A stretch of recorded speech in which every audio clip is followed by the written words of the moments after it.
India voice, आपकी सोच, आपकी आवाज। आपका बहुत स्वागत इंडिया वॉइस पे। मैं हूं आपके साथ समृद्ध मिश्रा। शुरुआत करते हैं बुलेटिन की पहली खबर के साथ। आपको बता दें, केंद्रीय गृह मंत्री अमित शाह ने कलकत्ता में सभा का स्वागत करते हुए कहा कि ये एक दिन सभी भारतीयों के लिए गर्व का दिन है। उन्होंने याद दिलाया कि किस तरीके से 1943 में आज ही के दिन नेता सुभाष चंद्र बोस ने पोर्ट ब्लेयर में भारतीय तिरंगा फहराया था। अमित शाह ने आगे कहा कि अप्रैल में पश्चिम बंगाल में विधानसभा चुनाव होने जा रहे हैं। उन्होंने टीएमसी के पिछले 15 साल के शासन पर कटाक्ष करते हुए कहा कि इस दौरान बंगाल में भय, भ्रष्टाचार और कुशासन का राज चल रहा है, जिसमें जनता भयभीत है और आतंकित महसूस कर रही है। सुनिए आखिरकार क्या कुछ यहां पर गृह मंत्री द्वारा कहा गया। जी के नेतृत्व में भ्रष्टाचार के कारण पूरे बंगाल का विकास एक प्रकार से थम गया है। मोदी जी की सारी लाभकारी योजनाएं जो पूरे देश में गरीबी का उन्मूलन कर रही है, यहां पर टोल सिंडिकेट के भेंट चढ़ चुकी हैं और हर योजना डेड एंड पर पहुंच चुकी है। 14 सालों से भय और भ्रष्टाचार ये बंगाल का पहचान बना हुआ है। बीजेपी सरकार का संकल्प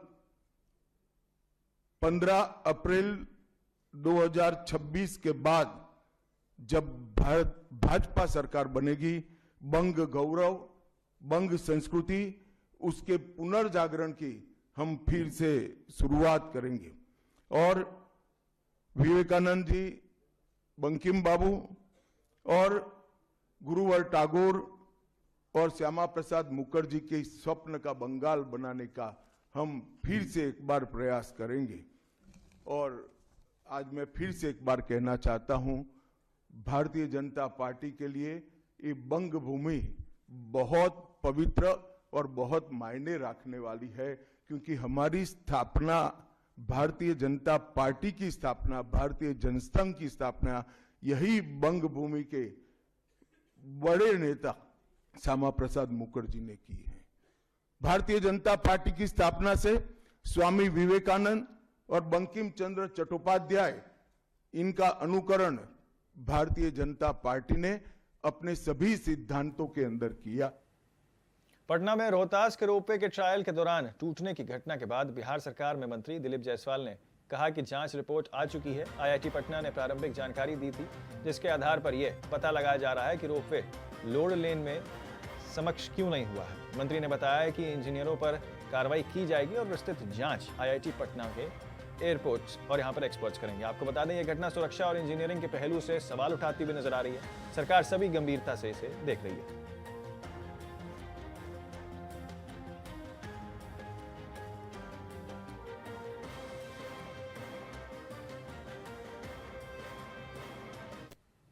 चलिए अब आपको सीधे लेके चलते हैं कलकत्ता, जहां पर गृह मंत्री अमित शाह जो हैं इस वक्त पश्चिम बंगाल के दौरे पे आखिरकार जनता को संबोधित करते हुए क्या कुछ कह रहे हैं, आपको सुनाते हैं। लेने का काम किया और लचित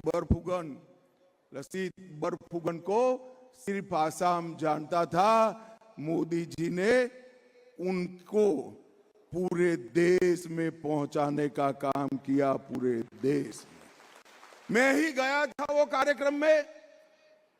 देश की 23 भाषाओं में लचित बर्फुगन के जीवन चरित्र को गुजराती, मराठी, ओडिया, पंजाबी, तमिल, तेलुगु, मलयाली, हर भाषा में लचित बर्फुगन के चरित्र को भाषांतरित करने का काम किया।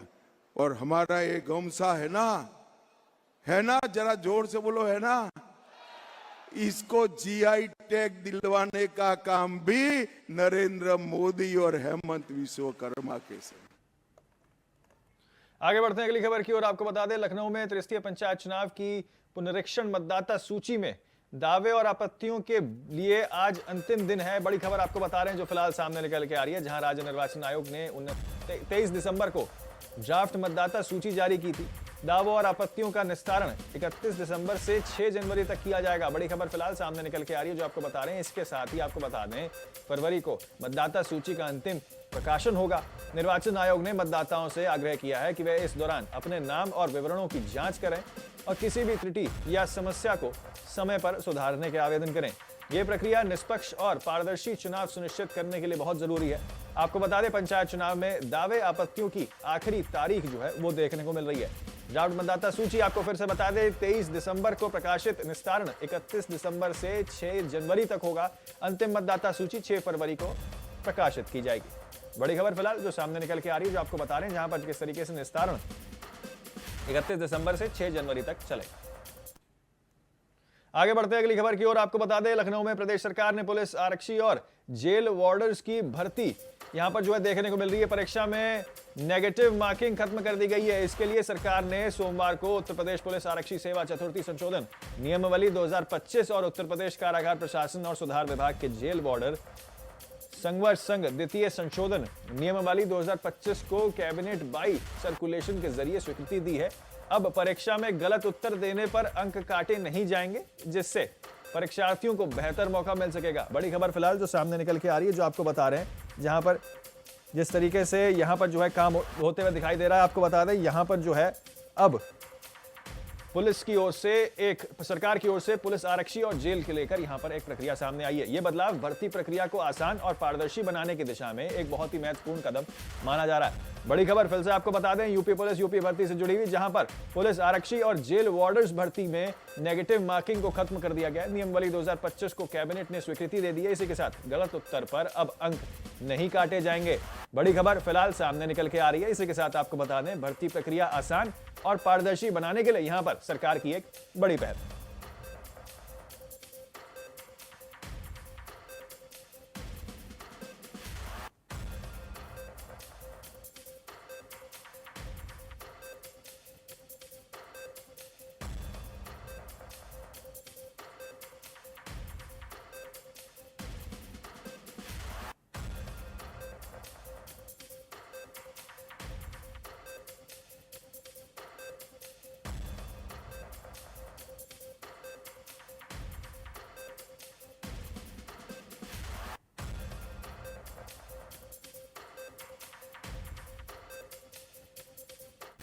चलिए आपको सीधे लेके चलते हैं झारखंड, जहां पर छत्तीसगढ़ के मुख्यमंत्री विष्णुदेव साय आखिरकार क्या कुछ कह रहे हैं, आपको लेके चलते हैं, सुनाते हैं। स्मरण होता है भगवान बिरसा मुंडा, जो मात्र 25 वर्षों में अंग्रेजों के अन्याय के खिलाफ लड़ते हुए शहीद हो गए और हमारे देश के यशस्वी प्रधानमंत्री आदरणीय नरेंद्र मोदी जी ने 15 नवंबर उनकी जयंती को जनजातीय गौरव दिवस के रूप में घोषित किया है और आज 15 नवंबर को पूरा देश जनजातीय गौरव दिवस मनाता है।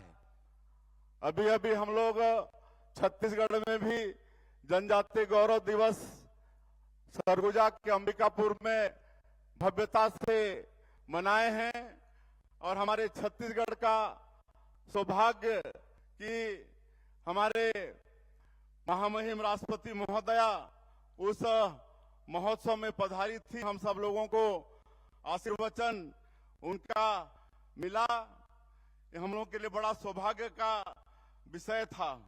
और आज हमारे छत्तीसगढ़ में भी जनजाति संस्कृति को सहेजने के लिए लगातार काम हो रहे हैं। मैं आदरणीय महोदया को बताना चाहूंगा कि हमारा छत्तीसगढ़ नक्सलवाद से पीड़ित था, हमारा जो बस्ते, लेकिन नक्सलवाद के कारण वहां पर विकास पहुंच नहीं पा रहा था। आज डबल इंजन की सरकार है और हमारे देश के आदरणीय प्रधानमंत्री जी और आदरणीय गृह मंत्री जी की दृढ़ इच्छा शक्ति के कारण बस्तर क्षेत्र में भी हम लोग शांति बहाल करने में कामयाब हो रहे हैं। वहां नियत नीलानार योजना के माध्यम से लगातार सुरक्षा कैंप खुल रहे हैं। हमारे छत्तीसगढ़ के जवानों को भी और केंद्रीय जवानों को भी जो संयुक्त ऑपरेशन करके नक्सलवाद के साथ मजबूती के साथ लड़ रहे हैं, उनके साहस को भी नमन करना चाहेंगे। लगातार सफलताएं ऑपरेशन में मिल रही हैं और 400 गांव से ज्यादा गांव को हम लोग आबाद कर चुके हैं। जहां कोई जाते नहीं थे, आज वहां सड़क, बिजली, पानी, राशन कार्ड, आयुष्मान कार्ड, वहां पर स्कूल, अस्पताल, सबकी व्यवस्था हम लोग कर पा रहे हैं। और छत्तीसगढ़ में नक्सलवाद अंतिम सांसें ले रहा है।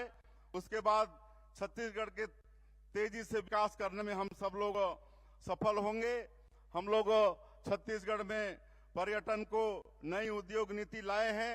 इससे हमारा जो जनजातीय क्षेत्र है बस्तर और सरगुजा, वहां भी हमारे भाई बहनों को विकास में और आगे ले जाना चाहते हैं। अभी अभी बस्तर ओलंपिक का आयोजन हुआ था।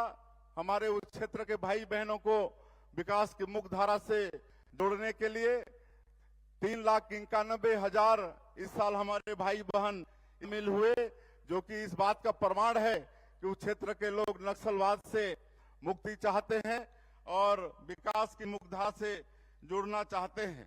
हम लोग अपनी आगे बढ़ते हैं बाकी खबरों की ओर। आपको बता दें, उत्तर भारत में ठंड का कहर जारी है। इसी बीच आपको बता दें कि लखनऊ में न्यूनतम तापमान 6 डिग्री दर्ज किया गया है, जिससे राजधानी लखनऊ में ठंड का असर सड़क, रेल और हाईवे यातायात पर पड़ रहा है। इस खबर पर विस्तार से जानकारी दे रहे हैं हमारे संवाददाता लखनऊ से। पूरे उत्तर भारत समेत लखनऊ में भी ठंड का कहर जारी है। तापमान न्यूनतम 6 डिग्री सेल्सियस दर्ज किया गया है। इसी बीच तापमान की इस मार ने रेल, हवाई और सड़क यातायात को प्रभावित किया है। लखनऊ में तेजस समेत 11 अन्य ट्रेनें वो हैं जो 8 से 10 घंटे की देरी से चल रही हैं। तो इसी बीच कई सारी फ्लाइट्स को भी डाइवर्जन का सामना करना पड़ा है। सड़क यातायात प्रभावित है, कोहरे की मोटी चादर है, आगे कुछ भी देखना मुश्किल है और इस बीच राहगीर परेशान हो रहे हैं। जहां एक और लुढ़कता हुआ पारा है तो वहीं दूसरी ओर खराब हवा, एयर क्वालिटी इंडेक्स भी अच्छे हालातों में नहीं नज़र आता। एक और ठंड की प्रचंड मार है तो वहीं दूसरी ओर सांस लेना भी दुभर है। कैमरा सहयोगी हरीश के साथ अनुराग तिवारी, इंडिया वॉइस, लखनऊ। प्रयागराज में जनवरी में शुरू होने वाले माघ मेले के लिए परिवहन विभाग ने लखनऊ रोडवेज की 300 बसें सेवा में लगाई हैं। आपको बता दें, बसें रायबरेली, चारबाग, कैसबाग, अवध, आलमबाग और नगर बाराबंकी डिपो से भेजी गई हैं। बड़ी खबर आपको बता रहे हैं जो फिलहाल सामने निकल के आ रही है, जहां माघ मेले में यहां पर 30 अधिकारियों और कर्मचारियों की भी ड्यूटी लगाई गई है। माघ मेला संचालन के लिए यहां पर 30 अधिकारियों और कर्मचारियों की ड्यूटी के साथ ही आपको बता दें, परिवहन विभाग ने बताया है कि श्रद्धालुओं की संख्या के अनुसार महत्वपूर्ण स्थानों और तिथियों पर बसों की संख्या बढ़ाई जा सकती है, ताकि मेले आने वाले भक्तों को सुगम और व्यवस्थित परिवहन सुविधा मिल सके। तो आपको बता दें किस तरीके से माघ मेले के लिए 300 बसें लगाई गई हैं। 30 अधिकारियों और कर्मचारियों की ड्यूटी यहां पर तैनात की गई है। इसी के साथ कई डिपो से बसें संचालित हैं, परिचालित हो रही हैं। जरूरत अनुसार बसों की संख्या बढ़ाई जा सकती है। ये खबर भी फिलहाल सामने निकल कर आ रही है। तो बड़ी खबर फिर से आपको बता दें, जहां पर कई डिपो से बसें परिचालित हो रही हैं। उत्तर भारत के विशाल रंगनाथ मंदिर में सोमवार को वैकुंठ एकादशी के अवसर पर भव्य वैकुंठ उत्सव मनाया गया। इस अवसर पर भगवान रंगनाथ माता गोदा के साथ निज मंदिर में निकलकर यहां पर संतों के साथ वैकुंठ द्वार पहुंचे। आपको बता दें, मंदिर से वानियतों ने मंत्रोच्चारण किया और भगवान रंगनाथ, रामानुज स्वामी, षटकोप स्वामी, नाथमुनि स्वामी, मधुर कवि स्वामी और अलवार संतों की आरती की। भक्तों ने भी यहां पर वैकुंठ द्वार से निकलकर स्वयं को ध्यान रखा और इसी के साथ प्राचीन मान्यता के अनुसार आपको बता दें कि षटकोप स्वामी की भक्ति से प्रसन्न होकर भगवान ने उन्हें पृथ्वीवासियों के उद्धार हेतु लोक में रहने के लिए कहा था और तभी से वैकुंठ उत्सव मनाने लगा। मुझे बहुत अच्छा लगा, बड़ी जिज्ञासा थी यहाँ पर आने की वैकुंठ धाम में। बस पहली बार आई हूँ, बहुत ही अच्छा लगा। मतलब इतना अच्छा लगा। ये कहा जाता है कि वैकुंठ धाम के दर्शन करने से इंसान को वैकुंठ ही मिलता है, तो इस उससे मन में रखते हुए यहाँ पर आई हूँ। लेकिन आके बहुत ही अच्छा लगा, सच में ऐसा लगा सच में स्वर्ग की प्राप्ति हो गई।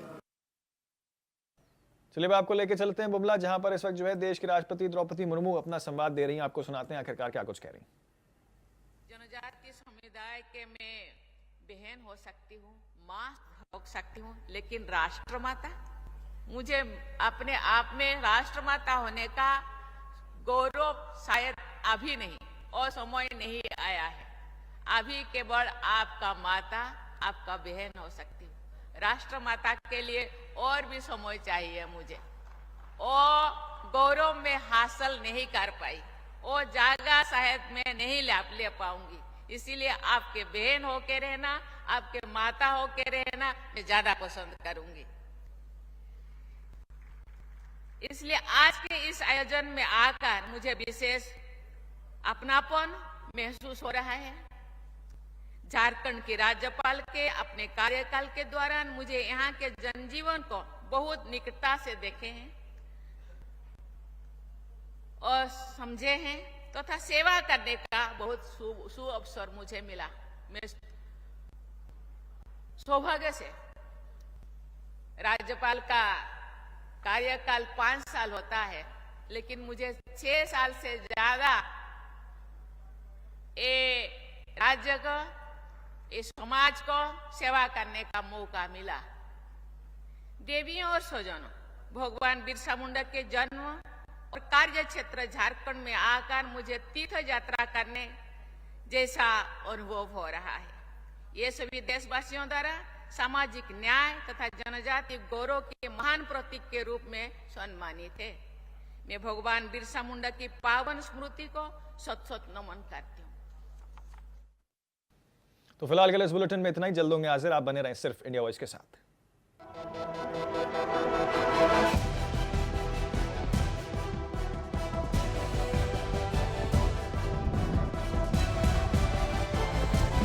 इंडिया वॉइस, आपकी सोच, आपकी आवाज।